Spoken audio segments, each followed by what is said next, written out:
On the night of the 20th of December 1968, the temperature in the Bay Area had dropped into the low 40s. A thin fog rolled through the hills east of San Francisco, settling into the valleys and hollows that dotted the landscape between Vallejo and Benicia. It was the kind of cold that crept into your bones, the kind that made you turn up the heater in your car and roll up the windows tight. Along Lake Herman Road, a narrow stretch of asphalt that wound past farmland and water pumping stations, the darkness was nearly absolute. There were no streetlights out here, no houses within immediate view, just the road and the winter sky and the silence that seemed to press down from all directions. The only sounds were the occasional passing car, the rustle of wind through dry winter grass, and somewhere in the distance the mournful cry of an owl hunting in the darkness. This was a place that teenagers knew well. By day, Lake Herman Road was unremarkable, a shortcut used by locals and farmers. A two-lane blacktop connecting the small cities of Vallejo and Benicia, through rolling hills dotted with cattle ranches and old barns. The landscape was typical of the East Bay in winter. Golden grass turned brown by lack of rain, oak trees standing bare against the sky, occasional glimpses of the water treatment facilities that served the growing suburban communities nearby. But after dark, it transformed into something else entirely. A destination for young couples seeking privacy. A lover's lane where you could park your car near the chain-link fence of the water pumping station and feel like you were the only two people left in the world. The turnout was small, just a gravel clearing barely large enough for 2 or 3 vehicles, but it offered what counted most to those who came here: isolation. That isolation would become the setting for something that would haunt the San Francisco Bay Area for decades to come. Anyone who has lived in a small California city understands the geography of adolescence. There are places where teenagers go to escape the watchful eyes of parents and neighbors. Places that exist in a kind of twilight zone between the world of childhood and the responsibilities of adulthood. Lake Herman Road was one of those places in 1968, known to high school students from both Vallejo and Benicia as a spot where you could go to be alone with someone you cared about. The adults knew about it too, of course. The police occasionally patrolled the area. The parents whispered warnings about what happened to young people who stayed out too late in dark and lonely places. But they turned a blind eye because they remembered being young themselves, remembered the desperate need for privacy that comes with first love, remembered parking in similar spots with their own sweethearts a generation before. David Arthur Faraday was 17 years old that December evening, a senior at Vallejo High School, with a promising future ahead of him.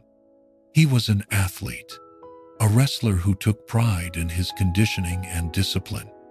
His teammates would later describe him as someone who worked harder than anyone else in the room, who showed up early for practice and stayed late.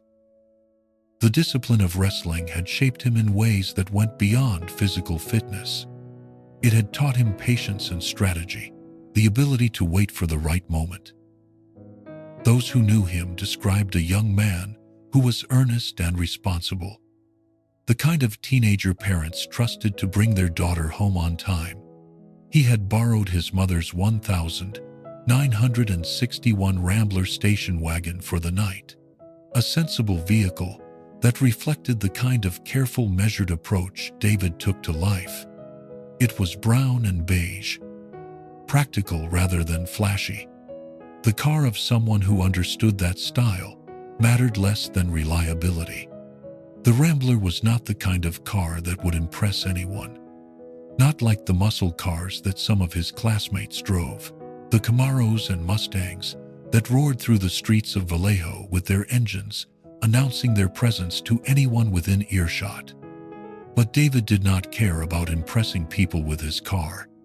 He cared about keeping his promises, about being dependable, about the girl sitting beside him in the passenger seat.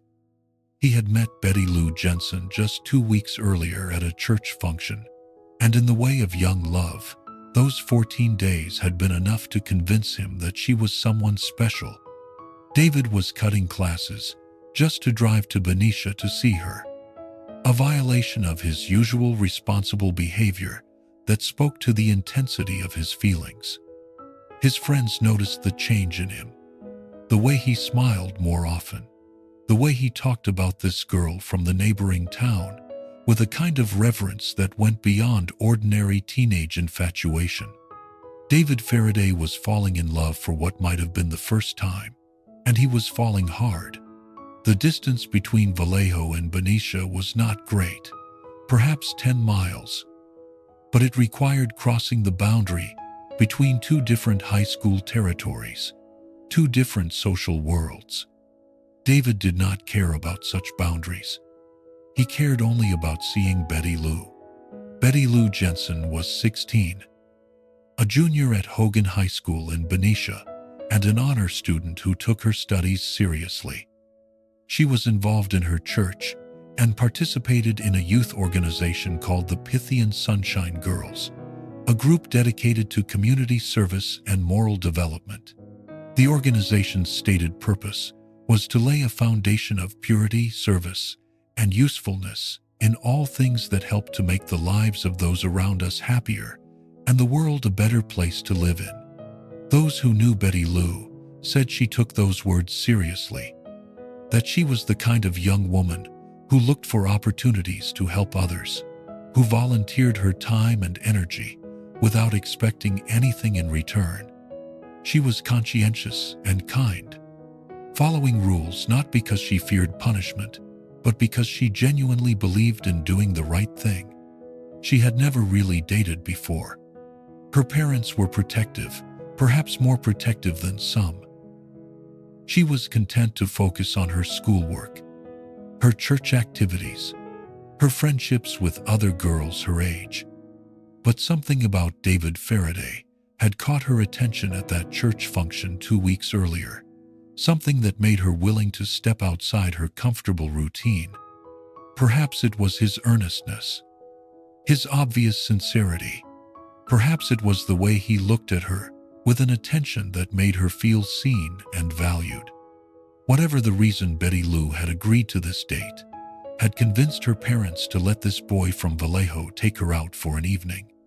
So, David had come to their home that Friday evening, standing in the Jensen family living room and making conversation with Betty Lou's mother and father, promising them that he would have her home by 11.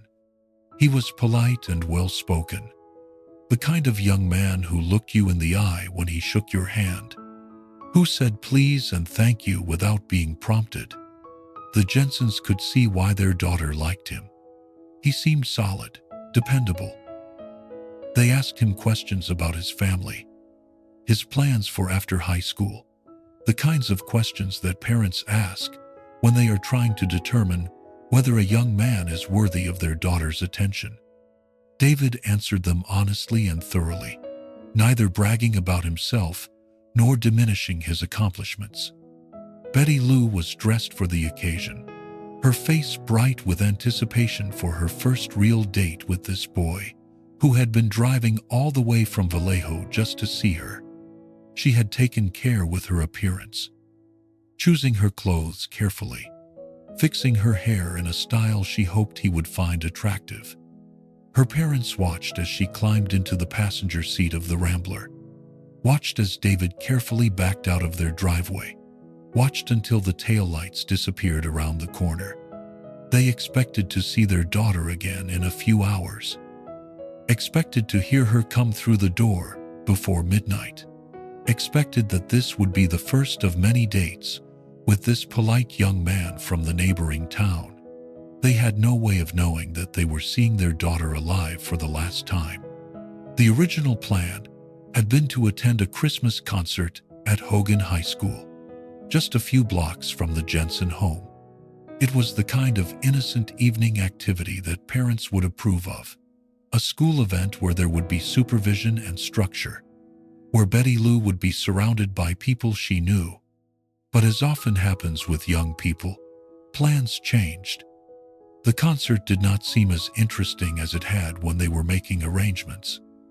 The evening stretched before them with possibilities, and neither David nor Betty Lou wanted to spend it sitting in an auditorium listening to holiday music. Instead, David and Betty Lou visited a friend named Sharon and talked about perhaps driving into San Francisco, about all the things they might do together as they got to know each other better. There was talk of going to a party, of exploring the city, of doing the kinds of things that teenagers dream about when they first begin to feel the pull of adulthood. San Francisco in 1968 was a magical place for young people, the epicenter of cultural changes that were reshaping America, a city where anything seemed possible. But in the end, they decided against the trip. The distance was too far, the hour too late, the responsibilities of the next day too pressing. They stopped at a local restaurant instead. They drove around, enjoying each other's company, enjoying the novelty of being together without the supervision of parents or teachers. And sometime around 10:15 in the evening, they found themselves pulling into that gravel turnout on Lake Herman Road, parking the Rambler near the gate of the pumping station, facing east toward the darkness that stretched beyond the reach of their headlights. The radio was probably playing softly, broadcasting the pop hits of 1968 into the quiet interior of the car. The heater was probably running, pushing back against the December chill that seeped in around the doors and windows. David and Betty Lou were alone together, really alone, for perhaps the first time since they had met. The vast dark landscape surrounding them made the interior of the car feel like a small warm island in an ocean of cold and shadow. A young woman named Helen Axe drove past the pumping station entrance around that time with her boyfriend and recognized the Rambler parked at the turnout. She knew David and Betty Lou slightly, knew them well enough to identify them sitting in the car. When she drove past again about 15 minutes later, the car was still there, but had been turned around. This detail would later seem significant to investigators, a suggestion that something had happened in those 15 minutes to make David reposition his vehicle. Perhaps another car had arrived. Perhaps David had turned around so he could see anyone approaching. Perhaps it meant nothing at all, just a young man shifting his car for no particular reason. The questions would remain unanswered. Anyone who has been young and in love understands what that moment feels like. The nervous excitement of new romance. The awareness of the other person, sitting so close, their presence filling up all the empty spaces in the car. The conversations that happen in those moments. The confessions and dreams and promises that young people share when they think no one else can hear them. David and Betty Lou had no way of knowing that they were being watched, that another vehicle had followed them, or had been waiting, that someone with intentions they could never have imagined was about to shatter the quiet of that winter night. What happened in the next few minutes would be reconstructed later from physical evidence and the testimony of a woman named Stella Borges. She drove past the pumping station turnout just after 11. She did not stop. The sight was too shocking, too unexpected, too completely outside the boundaries of normal experience. Instead, she raced to the nearest house she could find and pounded on the door. Her words tumbled over each other in her panic. Descriptions of bodies and blood, and a terrible stillness that had replaced whatever life had existed there just moments before.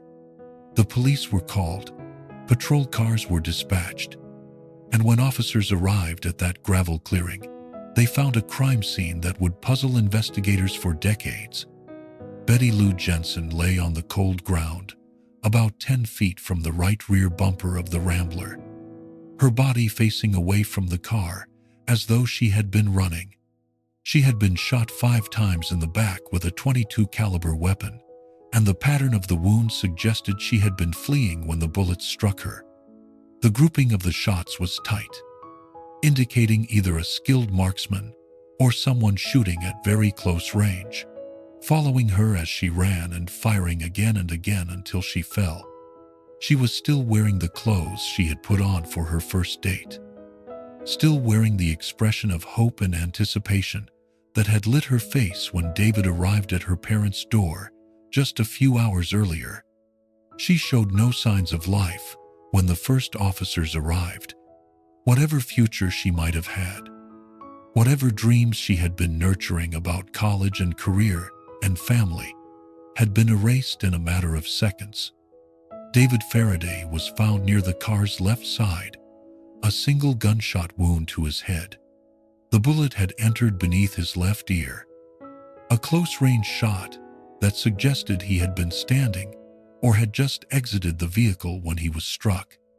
Unlike Betty Lou, David was still breathing when the first officers arrived, shallow, labored breaths that indicated massive trauma. Perhaps some part of his wrestler's discipline kept his body fighting even when his brain had been devastated. He was transported to a hospital in Vallejo, sirens screaming through the quiet December night, paramedics working desperately to stabilize him during the short drive. But the damage was too severe. He was pronounced dead shortly after arrival, never regaining consciousness, never able to tell anyone what had happened in those final moments at Lake Herman Road. Inside the Rambler, investigators found evidence of what had transpired. The right rear window had been shot out, apparently to force the young couple from the vehicle. Glass was scattered across the back seat and the gravel outside. Shell casings were scattered around the scene, 10 in total, all from a .22 caliber semi-automatic pistol loaded with Winchester Western Super X copper-coated ammunition. The pattern suggested that someone had approached the car, fired into it to create panic, and then systematically executed both teenagers as they attempted to flee. It was methodical in a way that chilled the investigators who examined the scene. There was no obvious motive. Betty Lou had not been sexually assaulted. David's wallet remained in his pocket. The car had not been vandalized beyond the shattered window. It appeared to be violence for the sake of violence, a random act of brutality that defied the logical explanations investigators usually relied upon. Murder usually had a reason: jealousy or greed or revenge, emotions that investigators could understand and trace back to their source. But this crime seemed to have no source, no motivation beyond the act itself. The ground was frozen too hard to preserve footprints or tire tracks.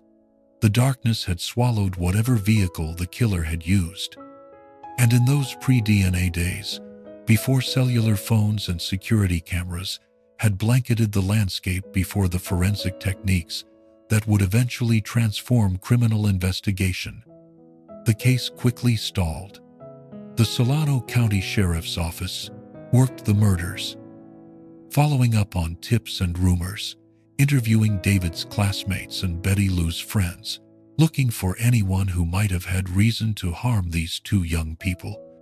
Detective Sergeant Les Lundblad led the investigation, canvassing the area for witnesses, retracing the victims' movements on the night of their deaths, building a timeline of their final hours.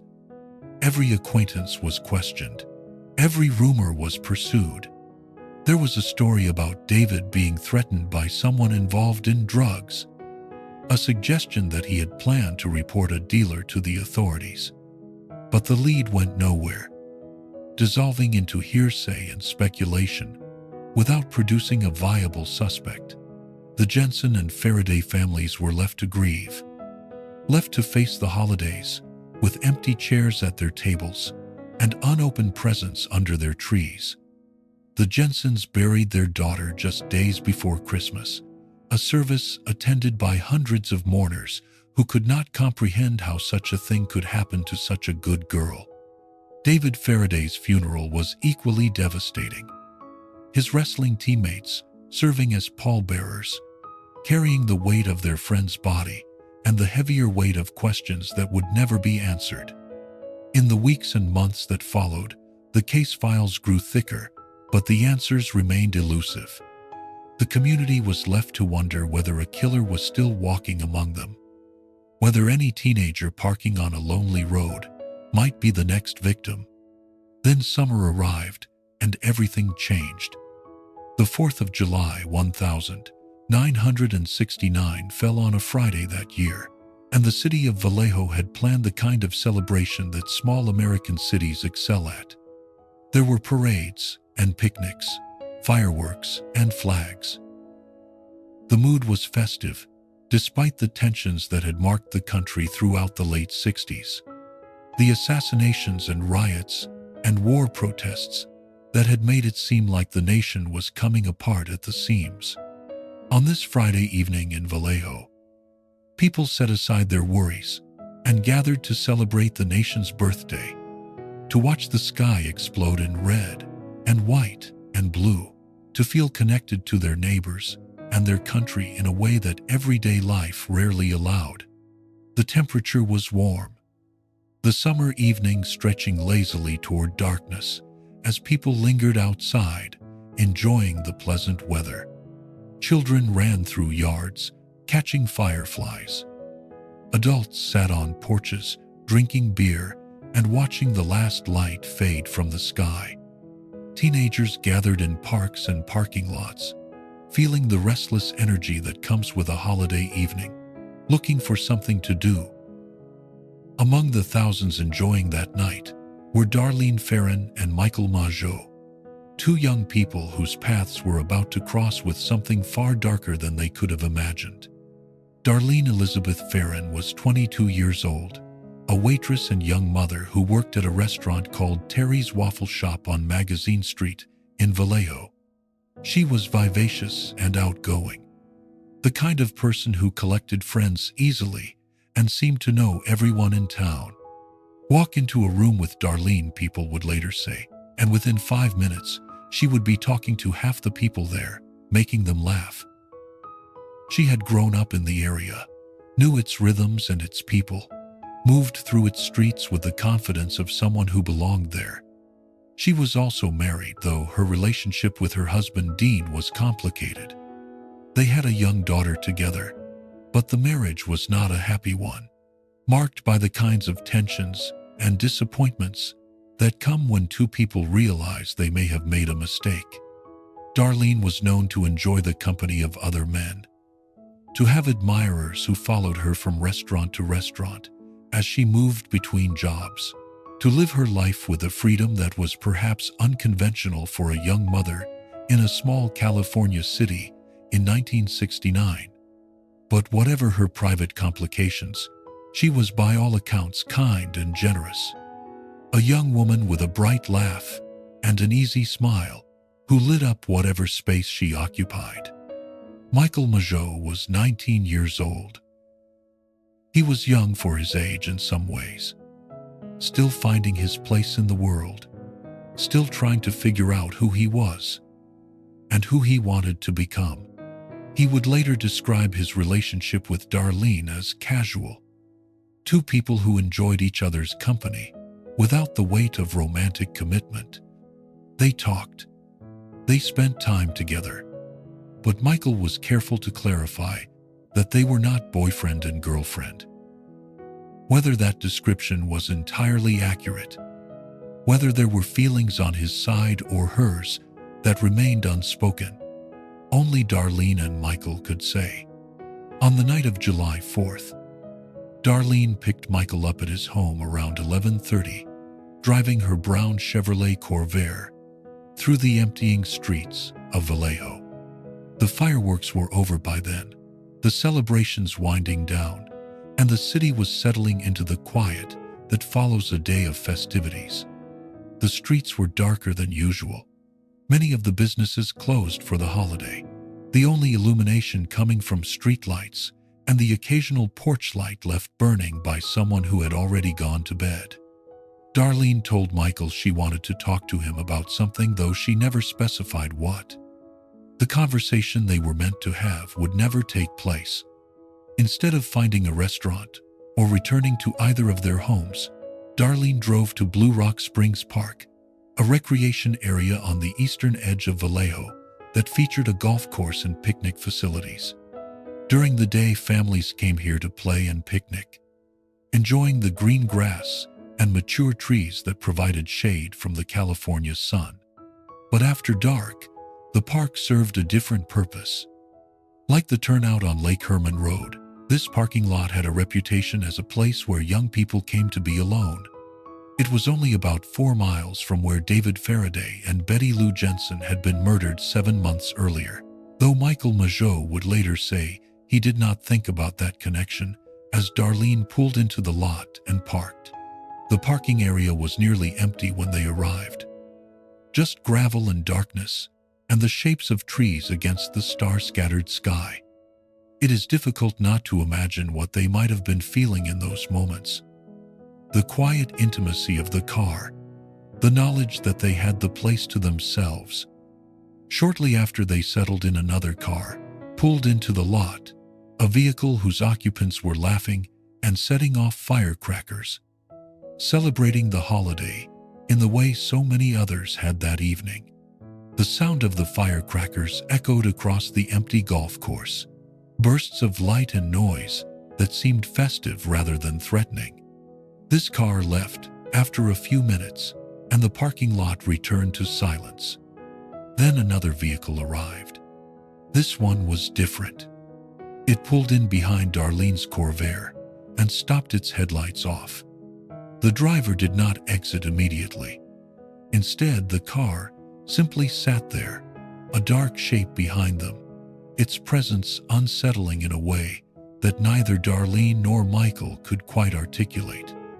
There was something wrong about it, something that triggered instincts developed over millions of years of human evolution, warnings that whispered of danger, even when the conscious mind could not identify a specific threat. After a few moments, the vehicle drove away. Darlene and Michael might have felt relief in that moment, might have laughed nervously at their own paranoia, but within minutes, the car returned. This time it parked directly behind the Corvair, with its high beams blazing into the rear window, illuminating the interior of Darlene's car with harsh white light. The brightness was blinding, making it impossible to see anything beyond the glare, creating a kind of wall of light between them and whatever was out there in the darkness. Michael Majot watched as a figure emerged from the other vehicle. A silhouette against the headlights, impossible to identify or describe. The man was carrying something in his hand, a flashlight or a powerful lantern that he held at arm's length. The beam pointed directly at Michael's face. The light was so bright that Michael could not make out the features of the person approaching, could not see anything beyond that blinding circle of illumination. His first thought was that this must be a police officer. The figure approached the passenger side of the Corvair where Michael was sitting. He reached for his identification, thinking he would need to explain himself to an officer, thinking this was nothing more than an inconvenience that would end with a warning to move along. Then, without a word, the man raised his other hand. Before he could react, before he could shout a warning or dive for cover, the gun began to fire. The first shot struck Michael in the face and body, the impact driving him backward against the seat as blood began to pour from his wounds. The pain was immediate and overwhelming, yet somehow distant, as though it were happening to someone else. Some of the bullets passed through his body and struck Darlene as well. She made sounds, cries or screams that Michael could barely register through the shock that was overtaking his system. In a moment of desperate survival instinct, Michael kicked himself into the back seat of the Corvair, trying to put distance between himself and the shooter. Another bullet caught him in the left knee. He heard footsteps moving away from the vehicle. It seemed for a moment that it was over. The shooter was leaving. They had survived. Michael lay in the back seat of the Corvair, bleeding from multiple wounds, trying to comprehend what had just happened. Darlene was slumped over the steering wheel, making sounds that suggested she was still alive but badly hurt. The world had been reduced to pain and darkness, and the metallic smell of blood. But the footsteps stopped. They paused somewhere behind the car, somewhere in that pool of darkness, beyond the reach of the headlights. And then they began to return. Michael would later tell police that he had groaned or made some sound that alerted the shooter to the fact that he was still alive. Perhaps his body had betrayed him. Some involuntary noise escaping despite his best efforts to remain silent. The man came back to the car and fired again. 2 more shots into each victim, methodical and deliberate, as though making certain of his work. Only then did the footsteps retreat for good. And Michael heard a car door slam and an engine roar to life and tires screaming against pavement as the vehicle sped away into the darkness. The night fell silent again, leaving Michael Mageau lying in the back of Darlene's Corvair, wondering if he was about to die. Darlene Ferrin was pronounced dead on arrival at Kaiser Foundation Hospital at 12:38 in the morning. She had been shot multiple times, her body unable to survive the trauma inflicted upon it. The daughter she had left at home that evening would grow up without a mother, would learn about her only through photographs and stories, would never experience the warmth and energy that everyone who knew Darlene remembered so vividly. Michael Mageau, despite wounds to his face, jaw, shoulder, chest, and leg, somehow survived. He was rushed into surgery, his life hanging by a thread that held just long enough for doctors to stabilize him. He would carry the scars of that night for the rest of his life, both the physical ones visible on his body and the psychological ones that no surgeon could repair. But before Michael even reached the operating room, something happened that would transform this case from a local tragedy into a national obsession. At 12:40 in the morning, approximately 40 minutes after the shooting, a call came into the Vallejo Police Department switchboard. Dispatcher Nancy Slover answered and heard a man's voice, flat and measured. The voice was calm, almost eerily so. "I want to report a murder. If you will go 1 mile east on Columbus Parkway, you will find kids in a brown car. They were shot with a 9mm Luger. I also killed those kids last year. Goodbye." The line went dead. Nancy Slover would later describe the caller's voice as monotone. There was no tremor of excitement, no hint of remorse, just a simple factual statement delivered with the casual precision of someone reporting the weather. The call had been placed from a payphone at the corner of Springs Road and Tuolumne Street, just a few blocks from the police station.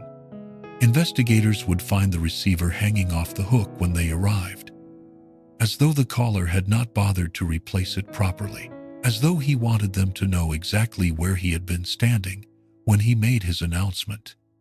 "Those kids last year." With those 4 words, the separate murder cases became connected, and investigators suddenly understood that they were dealing with something they had never encountered before. This was not a crime of passion, or a robbery gone wrong, or a domestic dispute that had ended in violence. This was someone who had killed before and was reaching out to claim credit. Someone who wanted the authorities to know that these deaths were not isolated incidents, but part of a pattern. The implications were staggering. A serial killer was operating in their community, targeting young people in isolated locations. And now, he was calling the police to make sure they knew it. The next 3 weeks passed in a fever of investigation and speculation. Police in Vallejo and Benicia and San Francisco coordinated their efforts, comparing notes on the Lake Herman Road murders with the fresh evidence from Blue Rock Springs. The bullets recovered from the July 4th shooting were 9mm, not .22 caliber like those used in December, suggesting the killer had changed weapons between attacks. But other elements suggested the same perpetrator. Both crimes had targeted young couples in isolated locations known as lovers' lanes. Both had been executed with a kind of cold efficiency that suggested planning and deliberation. Both had occurred in the same general geographic area, within a few miles of each other. And now the killer himself had explicitly connected the cases, had called the police to make sure they understood the pattern. The surviving victim, Michael Majot, was interviewed as soon as doctors determined he was stable enough to speak.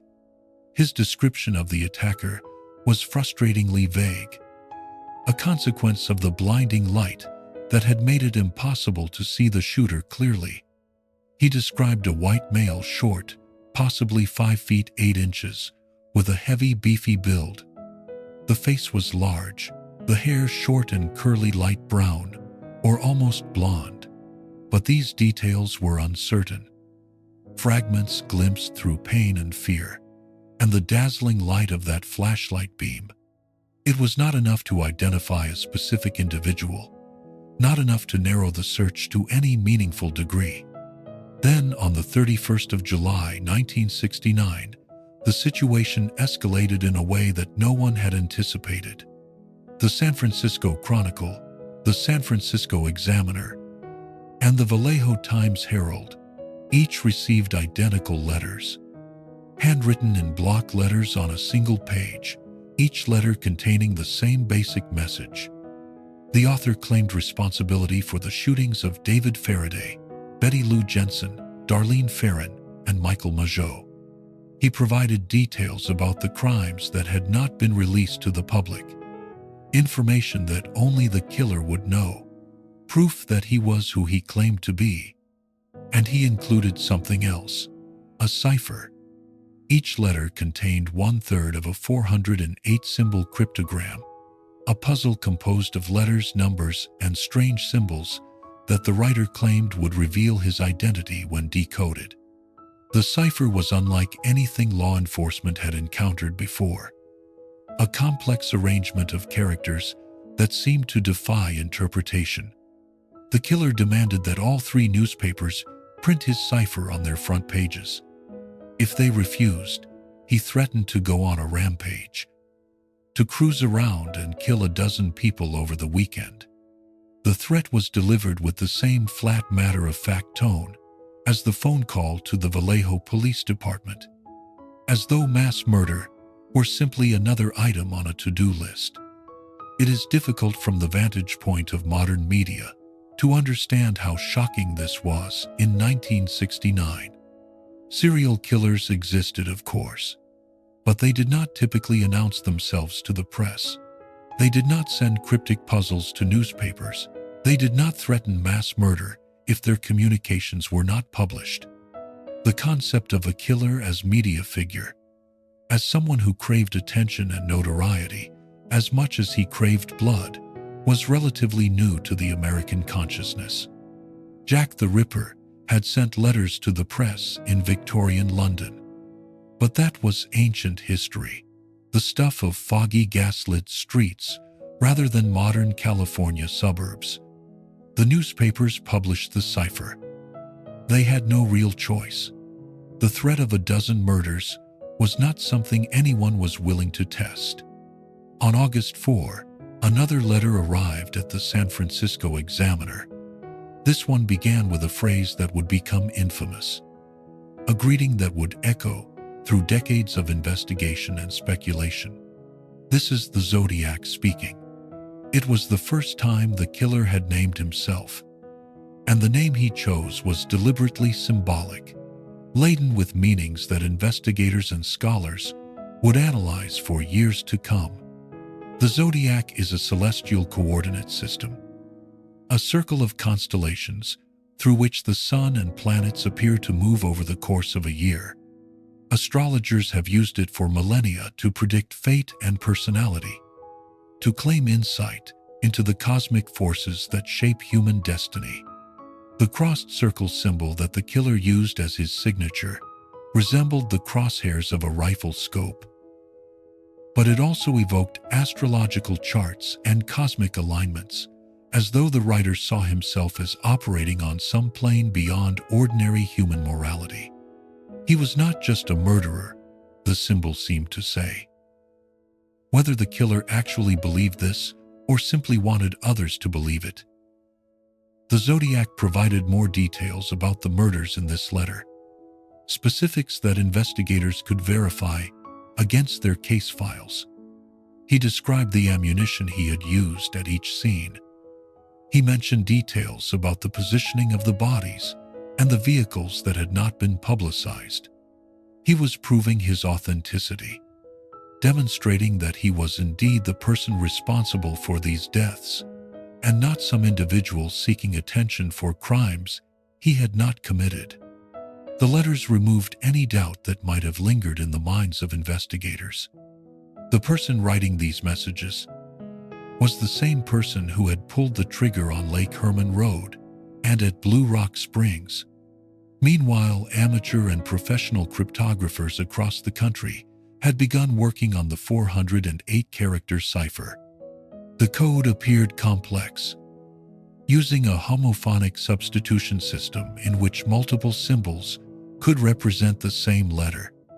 This technique had been used for centuries to create secret messages, but it made frequency analysis, the traditional method for breaking substitution ciphers, much more difficult. In a simple substitution cipher, each letter of the alphabet is replaced by one specific symbol, making it possible to identify common letters by counting how often each symbol appears. But homophonic ciphers used multiple symbols for the most common letters, evening out the frequency distribution and obscuring the patterns that cryptanalysts relied upon. Some analysts doubted the cipher contained any meaningful message at all, suggesting that the Zodiac had created a jumble of symbols designed to frustrate rather than communicate. They were wrong. On August 8, just over a week after the cipher was published, a high school teacher named Donald Hardin and his wife Betty cracked the code. Working from their home in North Salinas, California, the Hardins had applied their experience with word puzzles and cryptograms to the Zodiac's creation. Donald taught history and economics at North Salinas High School, but he had a passion for puzzles that went beyond his professional responsibilities. Betty shared this passion, and together they had spent countless hours working on crosswords and cryptograms, developing an intuition for the patterns and tricks that puzzle makers employed. Betty had guessed that the message would begin with the word I, reflecting the ego evident in the killer's letters. A person who sends messages to newspapers, demanding publication, who threatens mass murder to get attention, who creates an elaborate persona complete with name and symbol. Such a person would certainly begin his secret message by talking about himself. She had also suspected that the phrase, "I like killing," might appear somewhere in the text. Another assumption based on the psychological profile that was beginning to emerge from the Zodiac's communications. These assumptions allowed the couple to identify key symbol substitutions. The decoded message was chilling in its banality. It began with declarations about the pleasure the killer derived from murder, comparing the experience to hunting game. "I like killing people because it is so much fun," the message read.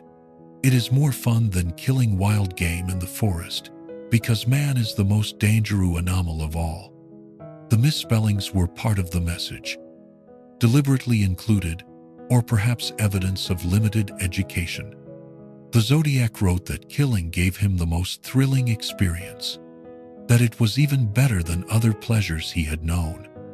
He described his victims as slaves who would serve him in the afterlife, a strange cosmological claim that seemed to reflect some private mythology the killer had constructed. "I will be reborn in Paradis," he wrote. And despite his earlier promise, the cipher did not reveal his identity. The final 18 characters appeared to be meaningless filler. Letters added to make the 3 sections of the cipher equal in length. Ebioriatemeth piti.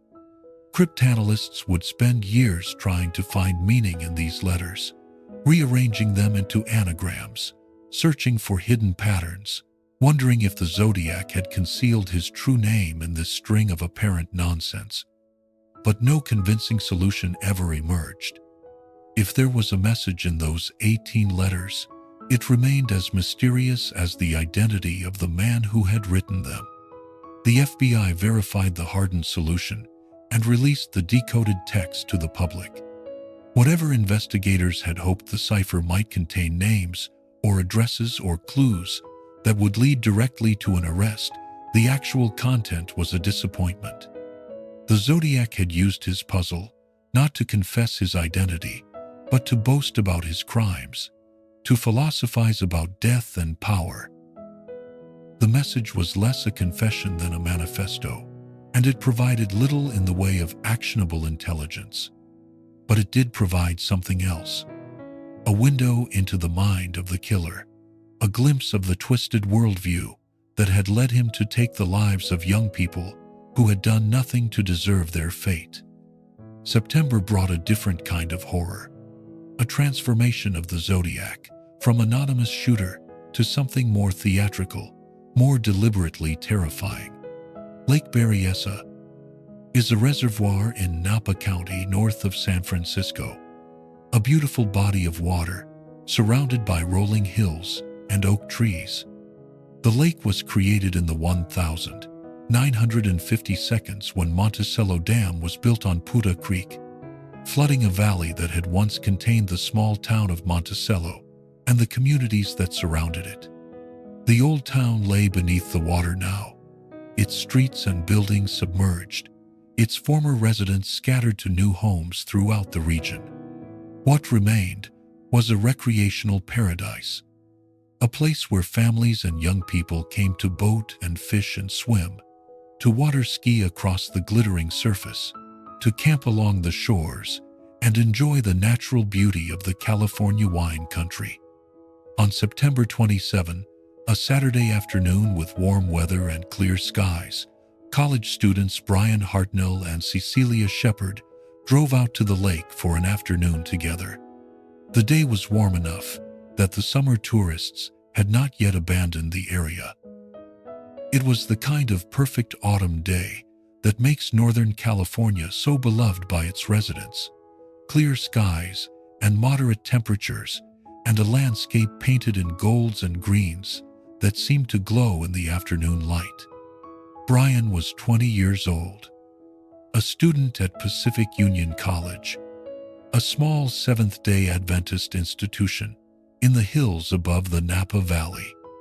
He had grown up in the church, had attended Adventist schools his entire life, and Pacific Union was a natural choice for his higher education. He was studying to be a lawyer, approaching his coursework with the seriousness of someone who understood that education was a path to a better life. Those who knew him described a thoughtful young man, someone who considered problems carefully before acting, who weighed options and consequences in a way that suggested maturity beyond his years.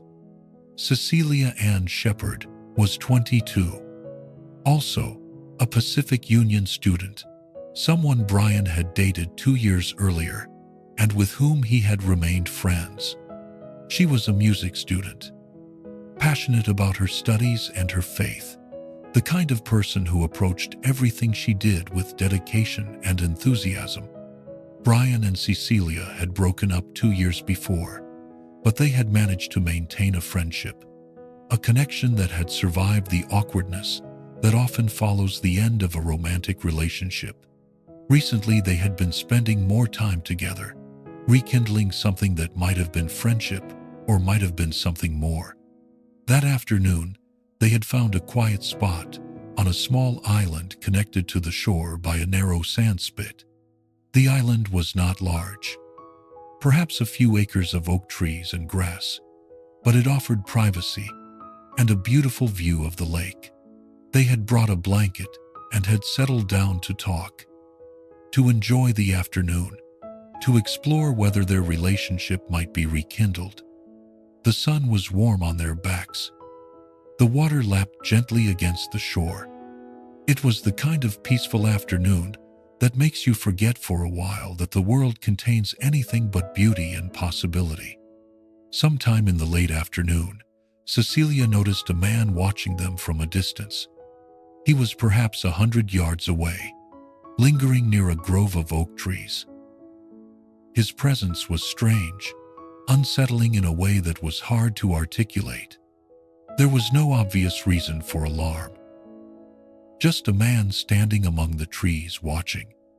Brian, who was nearsighted and had removed his glasses, asked Cecilia to describe what she was seeing.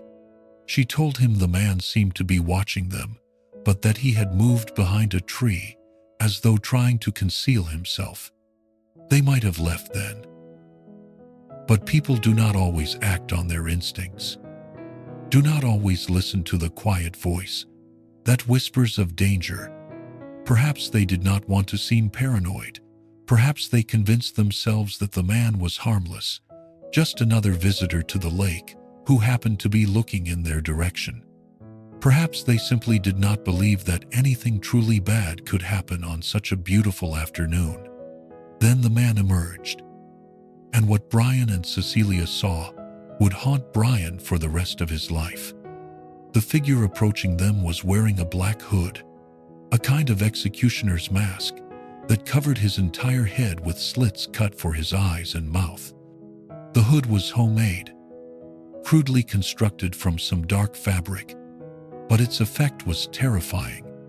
It transformed the man from a human being into something else, something out of a nightmare, a faceless figure of menace and death.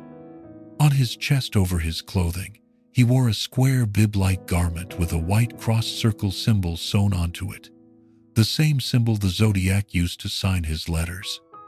He had dressed himself in the costume of his own mythology, had made himself into the physical embodiment of the persona he had created. He was carrying a gun, what Brian believed was a .45 caliber semi-automatic pistol, and he held it trained on the two students as he walked toward them. His approach was unhurried, confident, the walk of someone who knew he was in control of the situation. There was nowhere for Brian and Cecilia to run. The island was small, surrounded by water, accessible only by the narrow sand spit the hooded man had just crossed. They were trapped, watching their executioner approach with the terrible certainty that there would be no escape. The man told Brian and Cecilia that he was an escaped convict from a prison in Colorado or Montana, that he had killed a guard during his escape, and that he needed their car and money to flee to Mexico. His story was clearly fabricated, a thin excuse that did not explain the costume or the elaborate symbol on his chest. But Brian and Cecilia were in no position to challenge it. When you are facing a gun, when you are looking at a hooded figure who holds your life in his hands, you do not argue about the plausibility of his story. Brian offered his wallet and the keys to his Volkswagen Karmann Ghia. The hooded man did not want their money. He wanted something else entirely. He ordered Cecilia to tie Brian up using lengths of pre-cut plastic clothesline that he had brought with him. The clothesline was already cut to specific lengths, evidence of planning and premeditation. When Cecilia's knots proved too loose, the man tightened them himself, adjusting the bindings with a care that suggested he had done this before, or had at least thought carefully about how it should be done. Then he bound Cecilia's hands and feet with the same deliberate care. Brian would later describe the man's demeanor as calm, almost casual, as though this were a routine procedure he had performed many times before. There was no anger in his movements, no excitement, just the focused attention of someone completing a task. When both students were helpless, the hooded man drew a knife. It had a wooden handle and a blade approximately 10 to 12 inches long. Brian asked to be stabbed first. He could not bear to watch Cecilia suffer, could not stand the thought of seeing her attacked while he lay bound and helpless beside her. His request was granted, without further explanation, without any of the negotiation or justification that might accompany a robbery. The hooded man began to stab. He attacked Brian first, driving the blade into his back 6 times. Brian felt the impacts, but described an almost dreamlike disconnection from the pain, as though his mind had partially separated from his body in response to the trauma. He had prepared himself to die, had made his peace with God in those moments before the knife descended, and perhaps that preparation had given him a kind of detachment that allowed him to observe his own suffering without being overwhelmed by it. Then the man turned to Cecilia and stabbed her 10 times, 5 wounds to her back and 5 to her front, a sustained assault that continued long after any resistance was possible. When he was finished, the hooded man simply walked away. He did not run. He did not show any sign of panic or urgency. He walked calmly up the slope toward where their cars were parked, and Brian heard a car door close and an engine start and tires crunching on gravel as the vehicle drove away. The afternoon returned to silence, broken only by the sounds of suffering from 2 young people who had been left to die on a beautiful island in the California wine country. Brian was not dead. Despite 6 stab wounds to his back, he was still conscious, still capable of thought and movement. Perhaps his faith had sustained him. Perhaps his youth and physical fitness had given his body the resilience it needed to survive. He managed to loosen Cecilia's bonds with his teeth, working at the plastic clothesline until it fell away from her wrists. She freed him in return, her fingers fumbling with the knots, despite her own terrible injuries. Then Brian began to crawl toward the road, toward any place where someone might see them and call for help. He encountered a fisherman and his son, who had heard sounds of distress echoing across the water. These strangers had come to investigate, had found a scene that would stay with them forever. 2 young people covered in blood begging for help on a small island that had become a killing ground. The fishermen summoned park rangers, who radioed for ambulances, setting in motion a response that would take far too long to arrive. Brian lay on the ground watching the sky. Before help arrived, before the first patrol car pulled into the area, the Zodiac had already made his presence known. Using a black felt tip marker, he had written on the passenger door of Brian's Carmen Ghia, leaving a message that unmistakably connected this attack to the previous murders.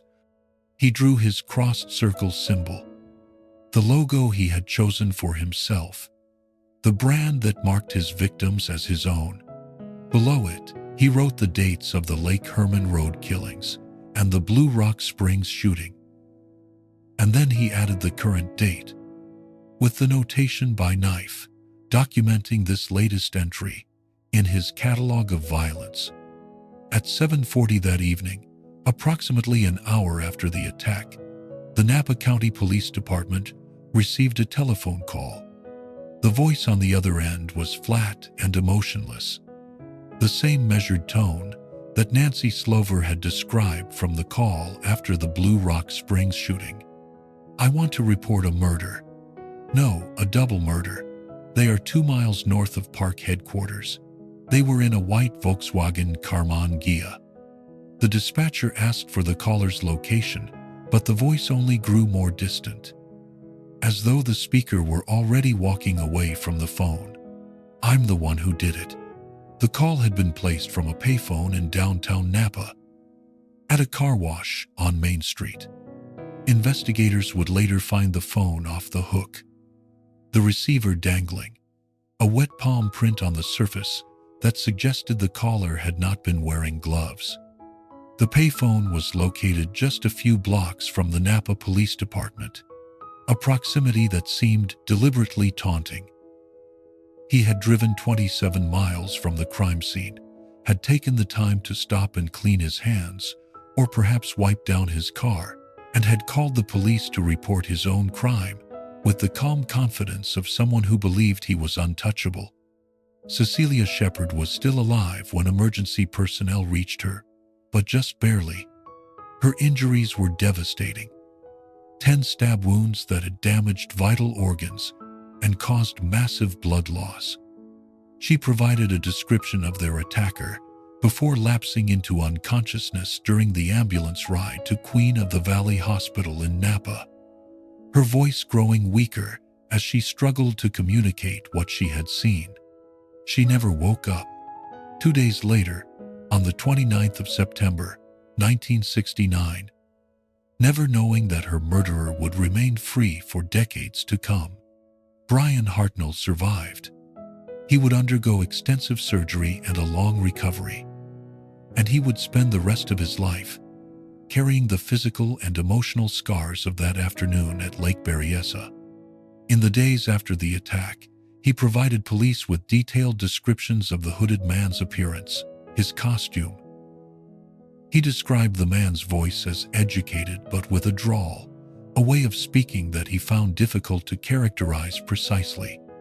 He estimated the man's height at around 6 feet, his weight at more than 170 pounds, though these estimates were necessarily uncertain given the circumstances under which they were made. Investigators developed composite sketches based on Brian's account and the descriptions provided by 3 young women who had noticed a suspicious man in the area earlier that day. The women had been sunbathing near the lake when they noticed a man watching them, a heavy-set individual with dark hair, who had retreated when he realized they had spotted him. Their description matched Brian's in some respects but differed in others, the kind of discrepancy that plagued investigations before the era of reliable photographic or video evidence. The case files grew thicker. The Zodiac remained free. The community waited for the next attack, knowing it was coming, unable to prevent it, unable to catch the man who had made himself into their nightmare. 2 weeks later, on the evening of the 11th of October 1969, the Zodiac struck for the last confirmed time. The setting was different from his previous attacks. Not a lover's lane, but a busy city street. Not a young couple, but a solitary cab driver making his way through the streets of San Francisco. The change in pattern suggested either that the Zodiac was evolving, adapting his methods to reduce his risk of capture, or that his needs had changed in some way that investigators could not fathom. Paul Lee Stein was 29 years old, a doctoral student at San Francisco State University, who drove a cab part-time to help pay his way through school. He had grown up in the San Francisco area, had attended San Francisco State for his undergraduate degree, and had returned there to pursue graduate studies in English. He wanted to be a teacher, wanted to shape young minds, wanted to make a difference in the lives of students, the way his own teachers had made a difference in his life. But graduate school was expensive, and the stipends offered to teaching assistants were barely enough to cover living expenses. So Paul drove a yellow cab on evenings and weekends, picking up fares throughout the city, earning money one ride at a time. He was married, hoping to build a future as an educator, the kind of earnest young man who believed in hard work and deferred gratification. His wife was also a student, also working toward a future that seemed bright despite the financial challenges of the present. They were in that stage of life where everything seems difficult, but everything also seems possible, where the hardships of the moment our investments in a better tomorrow. Paul Stein had no reason to think that tomorrow would never come. No reason to suspect that the fare he picked up that Saturday night would be his last. Around 9:40 in the evening, Paul picked up a passenger near Union Square in downtown San Francisco. The location was one of the busiest in the city, the kind of place where cab drivers expect to find customers, the kind of place where an unremarkable man could hail a taxi without attracting any attention. The man requested a destination in the Presidio Heights neighborhood, an upscale area of well-maintained homes and tree-lined streets on the northern edge of the city. Paul noted the address in his log, called it in to his dispatcher, and pulled out into traffic. The route from Union Square to Presidio Heights took the taxi north through the heart of San Francisco, past the financial district, and through the neighborhoods that climbed the steep hills of the northern peninsula. The city was quiet for a Saturday night, many residents having retreated to their homes after a week of work. The streets relatively empty, except for the usual late-night traffic of bars and restaurants. Paul made conversation with his passenger, the kind of small talk that cab drivers engage in to pass the time and perhaps earn a better tip. Or perhaps he remained silent, focused on the road, thinking about his studies, or his wife, or the future they were building together. What happened when the cab reached its destination was witnessed by 3 teenagers across the street, young people who were watching from an upper-floor window of their home on Washington Street. The witnesses were siblings, brother and sister, along with a friend who was visiting that evening. They had been watching television, had happened to look out the window at just the moment when the taxi pulled up to the curb. They saw the car stop at the intersection of Washington and Cherry, 1 block west of the address the passenger had originally requested. Why the destination changed, why the cab stopped where it did rather than where it was supposed to, would remain one of the many mysteries of the case. They saw a man in the passenger seat lean forward, and then they heard a sound that might have been a car backfiring, or might have been something more sinister. They watched as the man moved into the front seat, climbing over the partition that separated driver and passenger, positioning himself beside, or perhaps on top of the driver. They watched as he appeared to be searching through the driver's clothing, his hands moving over the body that slumped against the door. They watched as he used a cloth or rag to wipe down the interior of the cab, methodically cleaning surfaces that might hold fingerprints, erasing evidence with the careful attention of someone who understood what investigators would be looking for. Then the man got out of the cab and walked slowly north along Cherry Street. His pace was unhurried, confident, the walk of someone who believed he had all the time in the world. The teenagers watched him go, watched until he disappeared into the shadows, and then they called the police. Their description of the man would prove crucial to the investigation. One of the few occasions when witnesses had observed the Zodiac in good light and at close range. Officers were dispatched immediately. The call came in as a possible shooting. Patrol cars throughout the Richmond district responded, converging on the location from multiple directions. But in the confusion of the radio transmission, the suspect description was garbled. Patrol cars were told to look for a black male, not a white male. The error would prove devastating. 2 officers, Donald Fook and Eric Zelms, were among the first to respond to the call. They were driving through the neighborhood, scanning the sidewalks for anyone who matched the description they had been given, when they encountered a man walking along Jackson Street, heading away from the crime scene. The man was white, stocky, wearing dark clothing, walking with the unhurried pace of someone out for an evening stroll.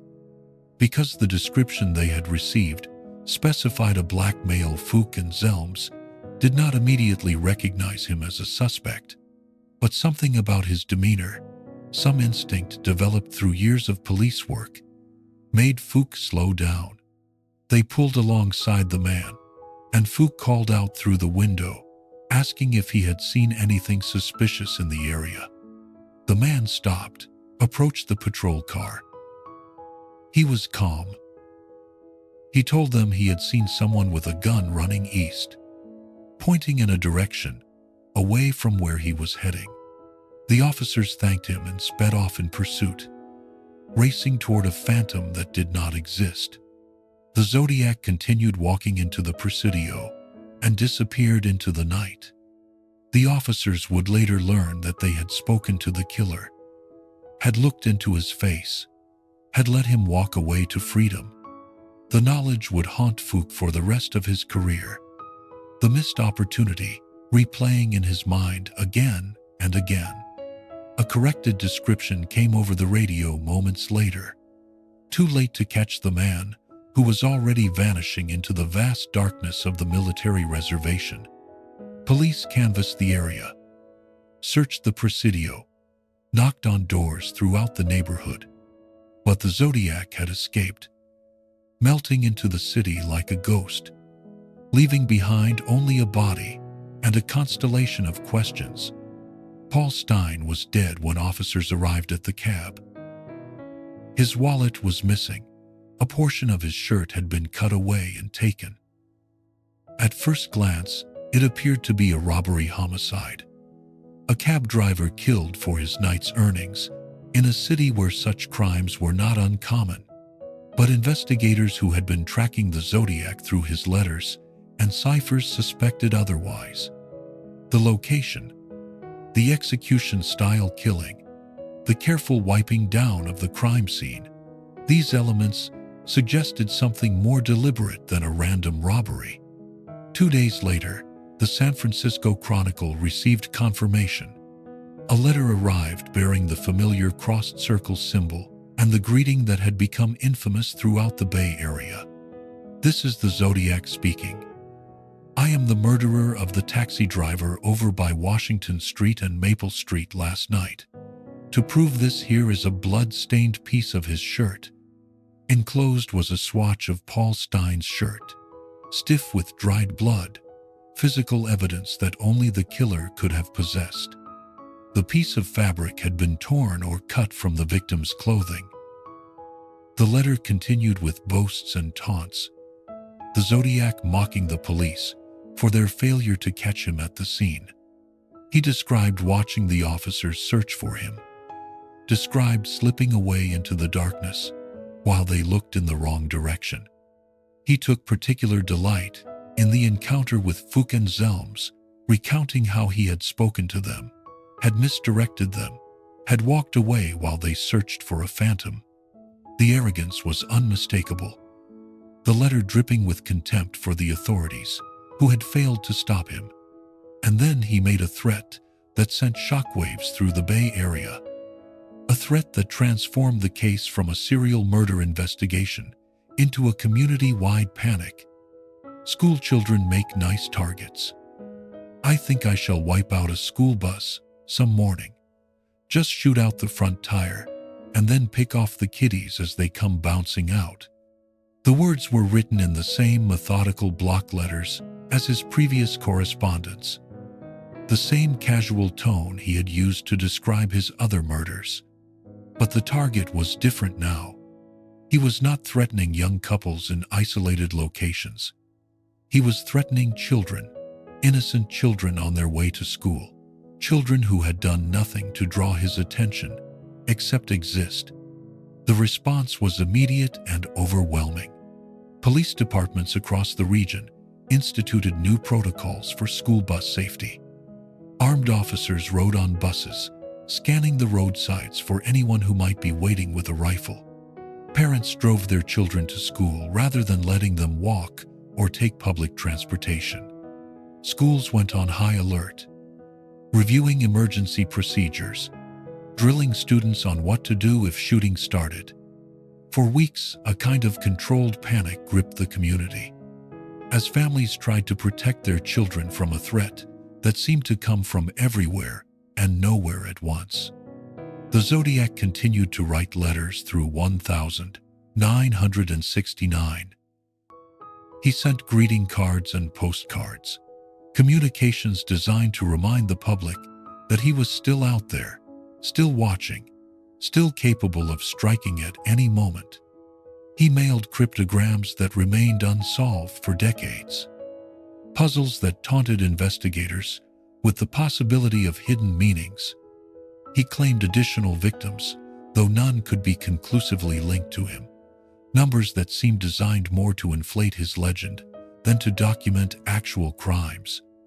He taunted investigators by name, specifically targeting a Chronicle reporter named Paul Avery, who had been covering the case extensively. Avery began receiving threatening messages, communications that made it clear the Zodiac was following the coverage of his case and was not pleased with what he read. Avery's colleagues at the newspaper started wearing buttons that read, "I am not Paul Avery," a dark joke that acknowledged the danger while refusing to be cowed by it. Avery himself began carrying a gun, a precaution that seemed prudent given the explicit threats he had received. The newsroom became a kind of command center for information about the case, with tips and theories flowing in from across the country, from people who believed they had identified the killer or had seen something suspicious or simply wanted to be part of the ongoing drama. The Zodiac had achieved what he seemed to want most: attention, notoriety, a place in the public consciousness that would endure long after his killing stopped. The investigation consumed countless hours and resources. San Francisco Police Department inspectors Dave Toschi and Bill Armstrong were assigned to the case and became its public faces. The detectives who appeared in newspaper articles and television interviews, who worked the phones and knocked on doors and followed up on the thousands of tips that poured in from a terrified public. Toschi, in particular, became synonymous with the investigation. A stylish detective known for his bow ties and his dedication to the case, who would spend years pursuing the Zodiac before the investigation consumed him in ways he could not have anticipated. In Napa County, Detective Ken Narlow pursued leads related to the Lake Berryessa attack, coordinating with his counterparts in other jurisdictions, trying to find the common thread that would tie all the evidence together. Someone who has followed cases like this understands how they consume the people who work them. There are cases that can be solved, where the evidence leads to a suspect, and the suspect leads to an arrest, and the arrest leads to a conviction. There is satisfaction in such cases, a sense of completion that allows investigators to move on to the next file on their desk. But there are other cases like the Zodiac, where the evidence leads nowhere, where every promising lead dissolves into dead ends, where years of work produce nothing but frustration and the nagging certainty that the answer is out there somewhere, if only you could find it. Toschi filled 8 filing cabinets with potential suspects and case materials over his years on the investigation. Narlow worked the case until his retirement and never stopped thinking about it afterward. These were men who dedicated significant portions of their professional lives to finding answers that perpetually eluded them. Over the years that followed, numerous suspects were investigated and cleared. The most prominent was Arthur Lee Allen, a former schoolteacher from Vallejo, who had been reported to police by an acquaintance named Don Cheney.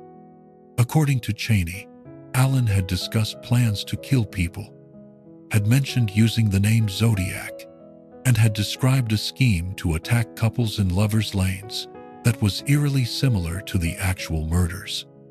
The conversation, Cheney claimed, had taken place before the first confirmed Zodiac killing, making it either evidence of premeditation or an extraordinary coincidence. Allen was interviewed by investigators multiple times over the course of 2 decades. His residence was searched pursuant to warrants.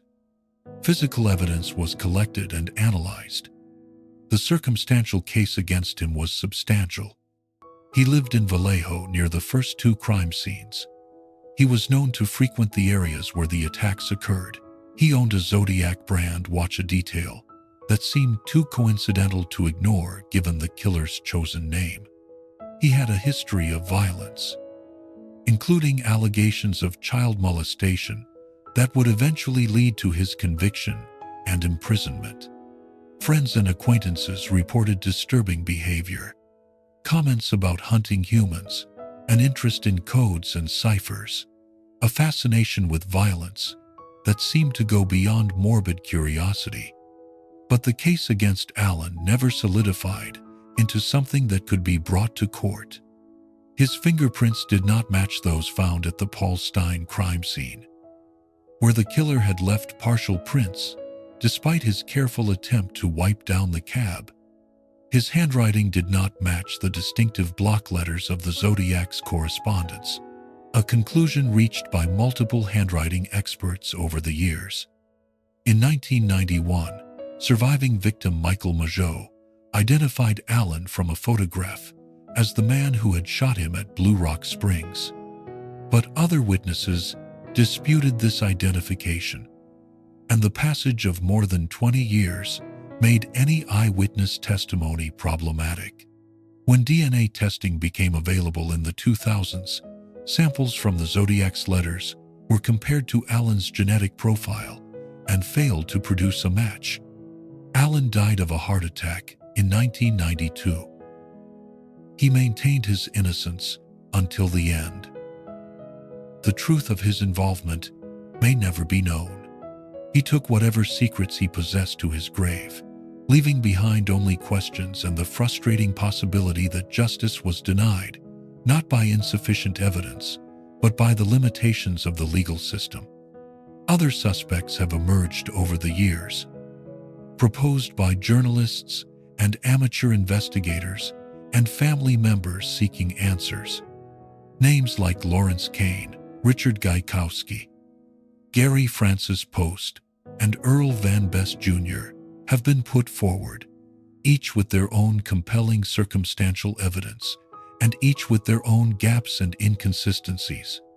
The internet age brought a proliferation of Zodiac theories, websites dedicated to analyzing every scrap of evidence, forums where enthusiasts debated the merits of various suspects, and the significance of obscure details in the case files. The Zodiac had become a kind of puzzle, a mystery that amateur detectives could work on from the comfort of their homes, an obsession that could fill countless hours with research and speculation. In December 2020, more than 50 years after the Zodiac's last confirmed killing, a team of amateur codebreakers finally cracked the 340-character cipher that had been mailed to the San Francisco Chronicle in November 1969. The cipher had resisted all attempts at solution for half a century.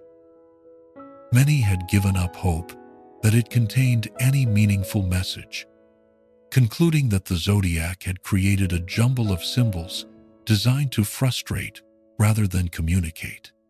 The team that finally solved it consisted of David Oranchak, a software developer from Virginia who had been working on the cipher for more than a decade, Sam Blake, an applied mathematician from Australia, and Jarl van Eyck, a programmer from Belgium. They had met through online forums dedicated to the Zodiac case, had collaborated across time zones and continents, had developed specialized software designed specifically to attack the cipher's defenses. Using their decryption program and hundreds of thousands of computational iterations, they discovered that the cipher employed a complex combination of homophonic substitution and diagonal transposition, techniques that had foiled previous attempts at solution because no one had anticipated that the Zodiac would use both methods simultaneously. The decoded message, when it finally emerged, was disappointingly familiar. "I hope you are having lots of fun in trying to catch me," the Zodiac had written. That wasn't me on the TV show, which brings up a point about me. I am not afraid of the gas chamber, because it will send me to paradise all the sooner. Because I now have enough slaves to work for me, where everyone else has nothing when they reach paradise. So they are afraid of death. I am not afraid because I know that my new life will be an easy one in paradise. The reference to the TV show was to an October 1969 broadcast of The Jim Dunbar Show, a Bay Area talk program on which a man claiming to be the Zodiac had called in. The caller had spoken with attorney Melvin Belly, who had been a guest on the show, claiming to be the killer and requesting help. Investigators had already determined that the caller was not the actual Zodiac, a conclusion based on voice analysis and the content of the call. Now the Zodiac himself was confirming their conclusion, making clear that the TV caller was an imposter who had nothing to do with him. The message contained no new information about his identity, no clues that might lead to his capture, just more of the grandiose philosophizing about death and the afterlife that had characterized his earlier correspondence. The misspelling of paradise as paradise was consistent with his other letters. The FBI confirmed the solution and acknowledged the breakthrough, but noted that the case remained open. 2 of the Zodiac's 4 known ciphers have now been solved, but the other 2, much shorter and perhaps deliberately unsolvable, continue to resist analysis. The killer's identity remains unknown. No arrest has ever been made. What does one make of a story like this? A narrative that has no ending, no resolution, no moment of justice, where the victims' families can see their loved one's killer brought to account. Perhaps that is part of why the Zodiac case continues to fascinate, continues to draw new generations of amateur investigators and true crime enthusiasts. It is a puzzle without a solution, a mystery that defies the satisfying closure that stories are supposed to provide. We want our stories to have endings, want the villain to be caught and punished. The Zodiac offers none of these satisfactions. But the Zodiac is not really a puzzle. He is not a crossword to be solved or a cipher to be decoded. He was a man who chose to take the lives of other human beings for reasons that may never be fully understood. Whatever drove him to park on Lake Herman Road in December 1968, whatever compulsion led him to pull the trigger at Blue Rock Springs and to wield that knife at Lake Berryessa, whatever dark satisfaction he derived from watching Paul Stein's life slip away in a San Francisco taxi, these are not intellectual exercises. They are acts of violence that destroyed real people with real futures and left real families to grieve.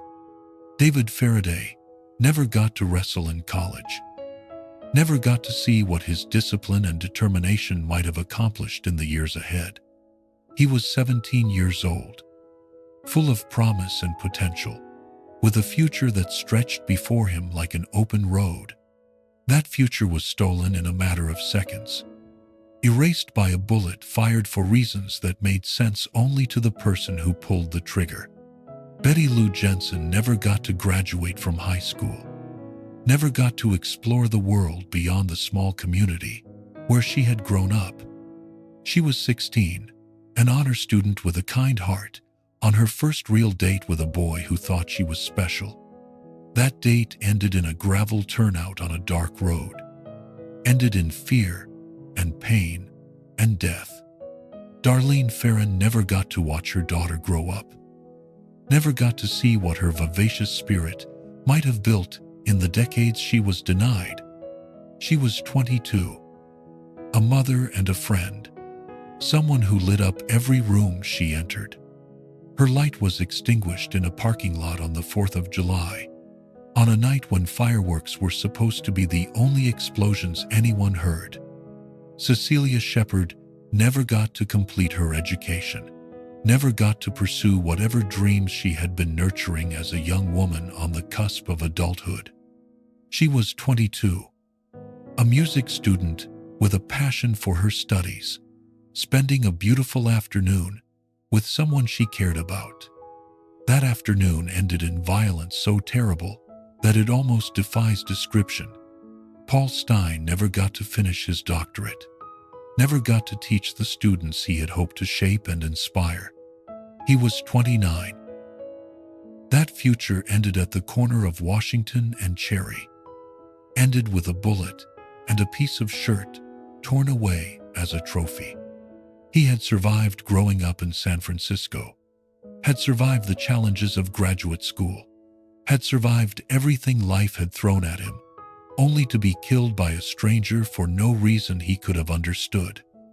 Michael Mageau and Brian Hartnell survived, but survival is its own burden.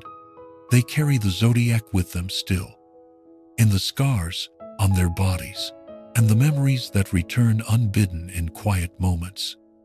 They are living reminders that the Zodiac's crimes did not end when the shooting stopped or the knife was withdrawn.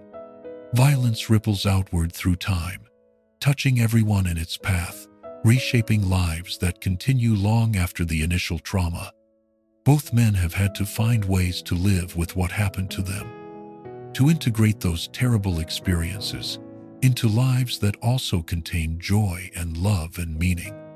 The investigators who devoted years to this case have mostly passed away or retired, carrying their own frustrations and regrets. Dave Toschi, who became so consumed by the investigation that questions were eventually raised about his methods, who was demoted after accusations that he had written a letter to the Chronicle that appeared to come from the Zodiac. Ken Narlow, who worked the Lake Berryessa case until his retirement and never stopped believing that the answer was out there somewhere, waiting to be found. Bill Armstrong, who transferred out of homicide partly because of the toll the Zodiac case had taken on him. The FBI agents and local detectives and forensic specialists who pored over evidence and conducted interviews and followed leads that went nowhere. All of them touched by a case that refused to yield its secrets. Some believe the Zodiac is still alive, an elderly man living anonymously somewhere. The mathematics make this increasingly unlikely as the years pass. If the Zodiac was in his 30s in 1969, he would be in his late 80s today, an age few people reach, and fewer still, in the health required to evade detection. Others believe he died decades ago, that his murder spree ended not because he chose to stop, but because illness or accident claimed him before he could kill again. The truth is that we may never know. The Zodiac's identity may remain forever hidden, a question mark at the heart of one of America's most notorious criminal cases. What we can know, what the evidence makes clear, is that the Zodiac was not a genius. He was not a mastermind. His ciphers, once analyzed, proved to be relatively straightforward constructions, impressive to lay people, but manageable to professional cryptographers, given sufficient computational power. His killings were opportunistic rather than elaborately planned, dependent on finding victims in isolated locations where help would not arrive quickly. He made mistakes, leaving fingerprints at the Paul Stine scene, speaking to police officers who might have recognized him, writing letters that revealed more about his psychology than he perhaps intended. He was not the criminal genius of popular imagination. He was a disturbed individual who got lucky, who operated in an era before DNA evidence and widespread surveillance, who benefited from the lack of coordination between different law enforcement jurisdictions. The Zodiac was a man who wanted to be seen as powerful, as significant, as someone who mattered. His letters drip with this need for recognition, this hunger for attention that ordinary life failed to provide. He created an identity for himself, a persona with a costume and a symbol and a mythology about slaves in the afterlife. He reached out to the media because he needed an audience. because the killings themselves were not enough. He wanted to be famous. He wanted to be feared. He wanted the world to know his name, even if that name was one he had invented rather than the one he was born with. In a sense, the Zodiac succeeded. His case is studied in criminology courses. His ciphers appear in code-breaking textbooks. His story has been told in books and films and documentaries and countless online discussions. He achieved the immortality he craved, though whether he lived long enough to enjoy it remains unknown. David Fincher made a film about him. Robert Graysmith wrote best-selling books. Thousands of amateur investigators have spent thousands of hours analyzing evidence and developing theories. The Zodiac became something larger than himself, a cultural phenomenon that has outlasted his crimes by decades. But his victims achieved something too, something the Zodiac never intended. They are remembered. Their names appear in every account of this case. Their faces in every documentary and newspaper archive. They were young people with hopes and dreams and futures that were stolen from them, and we remember them not as slaves, but as individuals, as human beings whose lives mattered and whose deaths diminish us all. David Faraday, Betty Lou Jensen, Darlene Ferrin, Cecilia Shepard, Paul Stein. These are the names that deserve to be spoken. The names that deserve to be remembered. The fog still rolls through the hills east of San Francisco on winter nights, just as it did on the 20th of December, 1968. Lake Herman Road is still there, though. The turnout where David and Betty Lou parked has changed over the decades, grown over with vegetation or altered by construction. Blue Rock Springs Park still offers a place for families to picnic and play.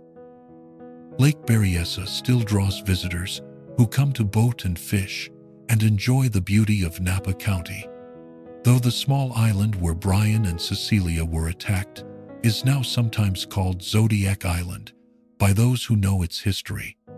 The corner of Washington and Cherry in Presidio Heights is still a quiet residential intersection where neighbors walk their dogs and children ride bicycles, indistinguishable from 100 other corners in 100 other neighborhoods. These places carry their history quietly, unmarked by monuments or memorials, known to those who seek them out. But for those who know the stories, who have read the case files and studied the evidence and wondered about the man who called himself the Zodiac, these locations resonate with something deeper than geography. They are places where ordinary life intersected with something terrible, where young people making ordinary choices found themselves in the path of extraordinary evil. They are places where the randomness of violence becomes undeniable, where we are forced to confront the uncomfortable truth that safety is never guaranteed, that the darkness can reach any of us at any time. The case remains officially open. The FBI still maintains files. Local police departments still field tips and leads, still occasionally announce that they are investigating new evidence or new suspects. Perhaps someday, a genealogical database will yield a match, the kind of breakthrough that has solved other cold cases in recent years. Perhaps a deathbed confession will provide answers. Perhaps some other technological advance will make it possible to identify the man who mailed those letters and pulled those triggers. Technology continues to advance. Evidence that was useless in 1969 might prove decisive in future years. Until then, the Zodiac remains what he has been for more than half a century, a ghost in the margins of California history. His crimes echo through the decades, touching new generations who encounter this story for the first time and find themselves drawn into its labyrinth of evidence and speculation. He wanted to be remembered. He is. But perhaps not in the way he imagined. Perhaps not as the powerful figure he saw himself as. but as a reminder of what happens when human darkness goes unchecked, when violence is allowed to flourish without consequence. Those who follow cases like this understand the strange mixture of fascination and gravity that comes with true crime. We are drawn to these stories because they tap into something primal, some deep human need to understand evil and to believe that it can be explained and contained. We follow the evidence and develop theories and argue about suspects because it gives us a sense of engagement, a feeling that we can make sense of senseless violence through the application of logic and analysis. But the Zodiac resists this kind of sense-making. His crimes had no rational motive that investigation has been able to uncover. He was killing because he wanted to kill, because the act of taking life provided some satisfaction that the rest of us cannot imagine. This is perhaps the most disturbing aspect of the case, the realization that some violence cannot be explained, that some killers do not have reasons that ordinary people would recognize as reasons. We want to believe that if we understand why someone commits murder, we can prevent future murders, can identify potential killers before they act, can create a world where such things do not happen. The Zodiac denies us that comfort.